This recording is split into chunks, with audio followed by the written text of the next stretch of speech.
October is a very special month, being that Uganda got its independence on the 9th of October. This year is even more special because Uganda marks 50 years of its independence. You may take it for granted because throughout the year everybody has been talking about the Jubilee. But you should know that it took men and women of unflinching courage to take our country Uganda from the protectorate that it was to the republic that we all enjoy. Today on the show, we bring you stories of the children of the independence heroes of the Republic of Uganda. This is Life Stories. My name is Justine, your host, and I warmly welcome you to the show. On 9th October 2012, the Pearl of Africa will celebrate 50 years of independence. Yes, it's the Jubilee year for Uganda. We each have something we call special in life, and for the independence heroes, it was freedom. It was independence. We have come a long way, and the heroes who fought for the nation have every reason to be proud of the fruit of their labor. Their own blood, that is their children, take great pride in what their fathers did, no matter what they had to go through, and they have the greatest stories to tell. I know that my father, as he was raising the flag on the day of independence, the Ugandan flag, in his heart he had an idea of a united Uganda. And in fact, even when we were children, he used to insist, in fact it was something which we had to do, was going to the library. So we had to borrow books, and you had to, after you've read the book, give him at least a synopsis of what the book contained. So for him, he wants a united Uganda for everyone to enjoy. All children together, we make one Uganda. So that was his vision. You are watching Life Stories. I'm in Bukoto, Kampala, at the home of Madame Sarah Katabara Lutaya. Sarah is a daughter to the late Honorable Grace Ibingira, the designer of the Uganda national flag. Sarah will be sharing with us about her late father, Honorable Grace Ibingira, and family. Welcome to the show, Sarah. Thank you very much, Justin. You look very nice. Thank you, so do you. Thank you. How are you today? I'm very well. Sarah, was the late Honorable Grace Ibingira your biological father? I have the blessing of having had two fathers. My biological father was his younger brother, the late Major Katabarwa, who was arrested in 1977 for no apparent reason, really, by Idi Amin, and later killed when I was 1, and my younger sister Rose was 6 months. So I grew up with my uncle Grace since then, who I call Daddy. The late Honorable Grace Stewart Ibingira was born on the 23rd of May, 1932, in Ibanda, Ankole, where his father, Mr. Alfred Katebarire, was a Gombolola chief. He went to high school at King's College, Budu. He had a diploma in agriculture and also offered a Bachelor of Legal Laws at the University of Wales. He did postgraduate study at the University of London, became a barrister at law and an advocate in Uganda. In 1960, Grace Ibingira was a member of the Legislative Council after being elected the Eshenjero of Ankole. In 1962, he was elected MP for Ankole West. The late Honorable Grace Ibingira was Minister of Justice in 1962 and Minister of State in the Prime Minister's office in charge of public service in 1964. He was a founding member of and legal advisor to the Uganda People's Congress. The Land Council, who was also a politician, had a passion for art and design, and he explored that when he designed the Uganda national flag. Do you and your siblings realize the magnitude of what this man did for this country? The interesting thing is that he never said anything at home. And a lot of the time, especially my older siblings, there are 3, Jackie, Sandra, and Alfred, they grew up in America, in New York, a lot of their lives. And even at home in Uganda, we lived in Bugolobi, we didn't really talk about it. So many things I learned from school, from teachers in class, and I'd be sitting at my desk surprised, or a friend of mine would say something, and then I'd go home and ask him, then he'd tell me. But he never on his own accord just came home talking about I did this or I was this at all.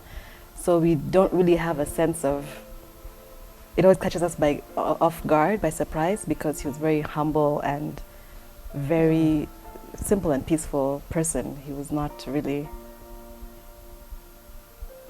very talkative about his experience in politics or anything otherwise. He's that person that left work at work. Exactly. So at home, it was just that. Because you see, this national flag is everywhere. It's in everybody's heart and eyes, and everything to do with Uganda, and even outside Uganda. So when I meet the child of a person that took time to do that, to produce that magical piece that everyone thought that piece should be the flag, I would want to know, do they really did you take it in already? Did you just no, get used not to really. it? It's the strangest thing because I remember in New York one time looking for a game in the cupboard, and there was something folded. I opened it up and it was this huge red, yellow thing, and I was around P3, this is in New York. And I said, Daddy, what's this? He's like, oh, that's our flag. I'm like, okay. What is it doing here? He said, oh, you know, he told me the story of how there was a committee and he happened to be on the panel, and they did designs and handed them in. And the story of how he ended up designing it, he said this was the his second design, it wasn't the first one. He was an artist, so my memories of him, for me, are every Sunday, him painting. Like you can see, these are what he used to do on Sundays. And they are awesome. Thank you. So there's a collection of around 20. So for him having designed something like the flag, I'm like, it makes sense because it was his passion, not his job. So no, I understand that it is a great thing and it's important, but we don't feel anything special. It wasn't us who did it, it was him. And if he was very humble about it, who are we to be anything else but also humble? That's very true. The fact of the matter is that he was such a man of such high integrity, and there are people still alive and well today who were there and know the truth, it was his design. And his inspiration was just the people of Uganda, the colors. The crescent crane is already an important symbol in Uganda, so he incorporated that in. The sun, the yellow, the black, and at that time there were so many other flags in the world, the German flag, that had these colors. So I'm sure that when you begin to design something, you first see what exists, and it informs you from there. So with feedback from a committee, this one was the design accepted. So okay. The artist became, continued. I know. Yes. Even his art, even his passion was shifted to patriotism, to nationalism. Oh, that was very good. What were his hobbies, besides art, what were his other hobbies at home? Apart from painting and drawing, he liked country music. So every Sunday, we grew up listening to Kenny Rogers and country in the background, so now I like country music. He liked playing tennis, and he was very open-minded, so he always had documentaries on all types of topics, interesting topics that aren't the norm in the everyday eye. But his two favorite things definitely were art, country music, and reading. I think besides the chaos and the prisons and all those things that he went through, I think he was a happy man. Yes, definitely, definitely. We have fantastic memories, and our number one, his most important role to all of us was as dad. So these things to us that's what he did at work. He was a fantastic father, taught me how to play chess when I was 7. So up to now, I'm pretty good at chess. Took us swimming on Sundays. He was a family man. So to me, that was his most important role. The late Honorable Grace Ibingira had his country at heart. Patriotism was key in his life, and he sought unity no matter what. So what was the late Honorable Grace Ibingira's profession? He was a trained lawyer. He went to school at the University College of Wales, graduated with honors in '58, and then did a postgraduate, in London, the University of London, and was a barrister in London Supreme Court for about a year before coming to Uganda to set up shop as a lawyer in Uganda in 1960. He later met and married. Our mother is from Burundi. Her name was Monique Ntarumbana Ibingira, and So she married him and had to learn English because the Burundi is francophone. And that just goes to show that he didn't just have a passion for Uganda and all the tribes of Uganda. He was more of a Pan-Africanist and believed in the unity of all people. And it transpired even in who he fell in love with. Exactly. So he walked the walk. He didn't just talk the talk.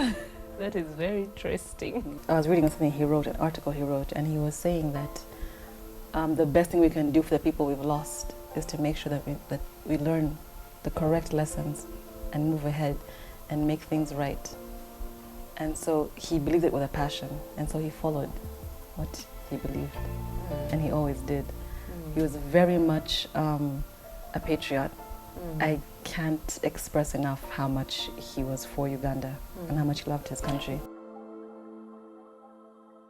In pursuit of unity and independence for Uganda, East Africa and Africa at large, the late Honorable Grace Ibingira defied Dr. Milton Obote's ban on ministers not to attend the East African Federation Conference in 1963 at the University of Nairobi, where an East African Federation discussion was to take place.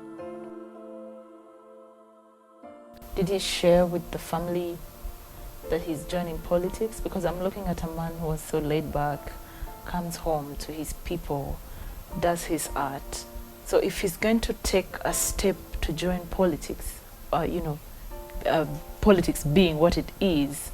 I'm sure he shared with his family then, because the late Major Katawaro and his sisters, his three sisters, but he wasn't just passionate about art. Of course, he's passionate about the country. At that time, he needed independence. So because he was capable and able, and with a group of other very capable and able people, did what they had to do at that time. They were in the right place at the right time. So he participated because he felt that it was his duty as a Ugandan to be part of the process. So what did the fight for independence reap of your family? The fight for independence, I think it's a shared history, and it's not just my family. I think it's everyone who was in Uganda at that time, and the consequences today, we still feel them and we still live them. But of course, there's the time taken. One of the things, they arrested 5 cabinet ministers one time, and they were in jail for almost 5 years.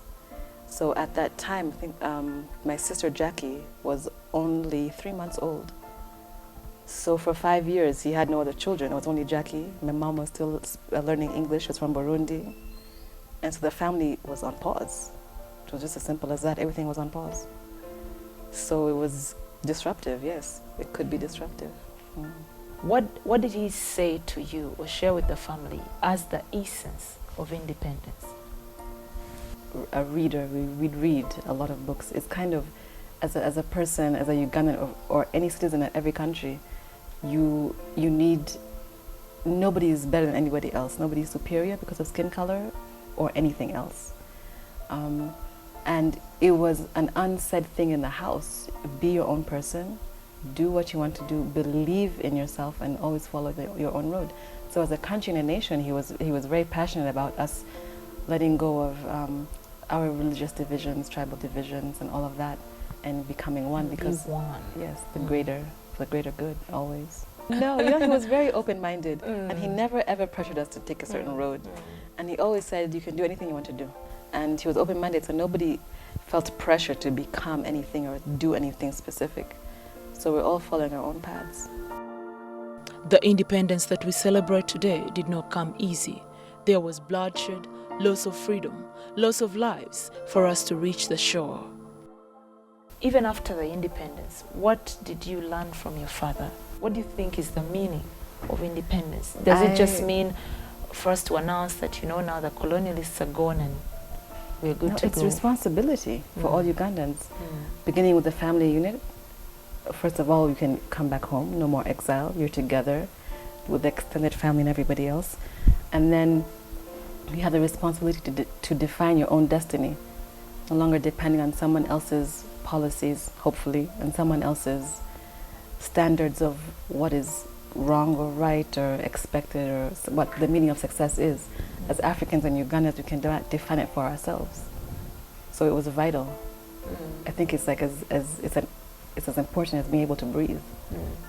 You picked a lot from your father, and I just want to know, besides the tennis and all these other things he enjoyed, are there any other political or patriotic virtues that you picked from him that you probably would want to pursue? Politics, no. Absolutely not interested in that. However, his virtues, he had a high level of integrity. And, I hope only to, in my life, emulate that. So today, as we celebrate 50 years of independence, what do you wish would come to every person's mind? I guess unity. The divisions that we have currently, that were in the 60s, are surprisingly still here. I know that that my father, as he was raising the flag on the Day of Independence, the Ugandan flag, in his heart he had an idea of a united Uganda, irrespective of our differences and such. So I think that I will carry that on and have the same flame in my heart for all Ugandans, for us to move forward as a country and not have divisions that we tend to cling to. Because it might be a little bit of a cliche, but it's true that we're stronger as one. All right, Sarah, thank you so much for being on the show. Thank you for having us in your home. You have a very beautiful place. Thank you very much. Thank you so much for sharing with us about your father. Oh, you're welcome. This is a story that we all wanted to hear, because the work he did for us will always be an invaluable possession. And thank you for keeping his work. It's really beautiful. It looks like it was done yesterday. Oh, I had to look for the labels. Yes, he signed everything himself when he finished each piece. May his soul rest in eternal peace. Take heart. Thank you for loving this country just like your father did. And please greet the rest of your family. God bless you and you stay well. You also. All right. You just heard from Sarah Lutaya, daughter to the late Honorable Grace Ibingira, the first Chief Justice of this nation, Uganda, and also the designer of our Ugandan national flag. His work is a very special ornament to every Ugandan. We're going to go into a short break, and when we return on Life Stories, you hear more of the stories of the children of the independence heroes of Uganda. We'll be right back.